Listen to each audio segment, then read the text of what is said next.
即摆有规定哦，咱去唱水时阵，人袂当去摸这石龟，若阵石龟受来要你摸，嘛是袂当摸。这屏东小琉球是这海龟重要生态地，有民众顶礼拜伫遐唱水，头毛互这石龟当作是海草，竟然去夹伊的头毛。海保署含管政府拢提醒讲，唱水时阵上好是离这海龟1.5米以上，除了避免干扰，嘛袂因为讲去摸到海龟去互发钱。唱水客当地小琉球海峡探索海底世界，看到一只海龟好奇收近，后一秒就咧揢唱水客头毛，画面有淡薄仔趣味，互翕个人挡袂牢笑起来。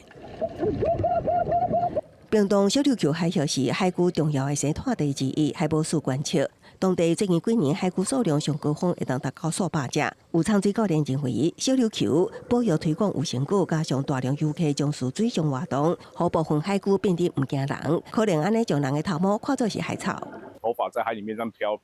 飘逸的时候，他会以为我们头发是海草。所以他就想要吃看看，有时候还会被他那个脚蹼打到，就是像那个鲨鱼一样，又好奇会去触碰，只有嘴巴可以去试试看，就尽可能的避开而已啦。海龟游的速度比人紧，可能会为背后偷食，吸到唱水客。因为个民众就安尼忍不住去摸，也是调工伫海龟垂食的动线等待，一旦互检举以上，那互定定构成骚扰行为，以野保法会当处1年以下有期徒刑，也是处6至30万不等的罚金。如果说是刻意有阻挡海龟的觅食的路径的话，没有去主动回避，可能也有涉及到骚扰海龟的部分。要保持适当的观赏距离，同时要记得友善赏龟5不原则：不触碰、不打扰、不喂食、不追逐、不伤害。海保署提醒民众，看到海龟挖紧的时，爱主动让开，保持1.5公尺以上的距离。除了降低对海龟的搅扰，也会当避免接触证据，守住家己的钱包啊。